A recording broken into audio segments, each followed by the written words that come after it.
महापालिकेसाठी भाजपनं उमेदवारी यादी जाहीर करताच नाराजी नाट्य पाहायला मिळालेलं आहे। कारण की धारावीमधील भाजपच्या कार्यकर्त्यांनी दादरच्या वसंत स्मृती कार्यालयासमोर निदर्शनं केली आहेत। रवी राजा यांना उमेदवारी दिली आणि त्यामुळे भाजपमध्ये अंतर्गत नाराजी पसरलेली आहे। 185 मध्ये आम्ही ओळखत नसलेला उमेदवार दिला म्हणून हे नाराज आहेत। रवी राजा हे काँग्रेसमधून भाजपमध्ये आलेले असून त्यांना तिकीट देण्यात आलेलं आहे आणि त्यामुळे ही निदर्शनं समोर आली आहेत। या संदर्भात बोलूया आमचे प्रतिनिधी नंदकिशोर आपल्या सोबत आहेत। नंदकिशोर, नारे देत आहेत, जोरदार घोषणाबाजी होते, काय म्हणणं आहे कार्यकर्त्यांचं? नक्कीच 185 मध्ये जे धारावीचा संपूर्ण प्रभाग येतो त्या ठिकाणी बाहेरचा उमेदवार दिल्याचा खरं तर संपूर्ण हा आरोप आहे आणि त्याचाच निदर्शन करण्यासाठी भाजपचं जे दादरचं जे ऑफिस आहे वसंत स्मृती त्या ठिकाणी खरं तर हे संपूर्ण जे धारावीकर आहेत ते भाजपचे पदाधिकारी आहेत ते नाराजी व्यक्त करण्यासाठी आलेले आपल्याला पाहायला मिळतात। मोठ्या संख्येने महिला सुद्धा खरं तर या ठिकाणी आलेल्या आपल्याला पाहायला मिळतात आणि आपल्याला ओळखत नसलेले उमेदवार दिल्याचा खरं तर हा संपूर्ण आरोप आहे। कशासाठी तुम्ही वरती जाऊन संपूर्ण विरोध सुद्धा केलेला, काय नेमकी मागणी? नमस्कार, मी वार्ड 185च्या वार्ड अध्यक्ष आहे। आम्ही सगळे वार्डचे पदाधिकारी, मंडलचे पदाधिकारी, आमचे भाजपचे महामंत्री आचार्य पवन त्रिपाठीजी यांना विनंती केली की स्थानिक लोकांना उमेदवारी भेटली पाहिजे। रवी राजा ज्यांना उमेदवारी दिली आहे त्यांना कोणी सुद्धा ओळखत नाही, पदाधिकारी आमचे ओळखत नाही रवी राजा कोण आहे, तर काम कसं करणार, प्रचार त्यांचा कसा करणार, ते निगेटिव्ह जाणार आमच्या वार्डमध्ये।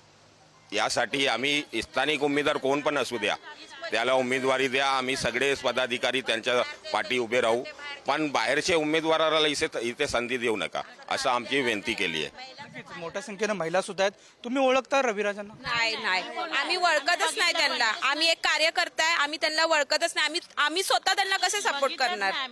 आमची एवढीच इच्छा आहे, जो इथला राहणार आहे त्याला सगळं माहिती आहे, स्थानिक माणसं त्यांनाच तिकीट भेटला पाहिजे। 186 185 आम्हाला स्थानिकच पाहिजे, भले काही होऊ दे। दोन विभागामध्ये दुसऱ्या विभागामध्ये कोण उभा आहे अजून तिथला कन्फर्म नाही झालाय, तिथे पण चालू आहे, पण आम्हाला 186 185 आम्हाला स्थानिक लोकच पाहिजे तिथे। आम्ही खूप मेहनत केलं, एवढं वर्ष खूप मेहनत केलं, तर आम्हाला बाहेरचे माणसं नाही पाहिजे।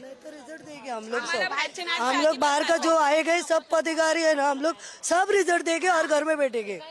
हाँ सब, और उनके साथ कौन काम करते हैं, फिर नया टीम जोड़ो, नया काम करो। 15 दिन में कैसे बीजेपी फिर खिलेगी नहीं, और बीजेपी खिलने का मौका है तो आपको है ना बाहर का कैंडिडेट नहीं चाहिए, हमको धारावी का ही चाहिए। और बीजेपी मात्र पक्षश्रेष्ठींचा खरं तर हे संपूर्ण निर्णय रविराजांना तिकीट जे आहे ते देण्यात आलेलं ईबी फॉर्म दिलेला पाहायला मिळतो। मग त्यांचं तुम्ही काम कराल का नाही, पुढची भूमिका? आम्ही त्यांना बघितलंच नाही, त्यांना आम्ही अजून त्याचं खोटं पण माहित नाही, आम्ही त्यांना ओळखत पण नाही। आम्हाला स्थायिकच पाहिजे, जे आम्ही धारावीत राहतो ना, आम्हाला धारावीचाच रहिवासी पाहिजे, धारावीतलाच पाहिजे। आमचे गटरा बिटरा पूर्ण भरतात, आम्ही कुणाकडे जाणार?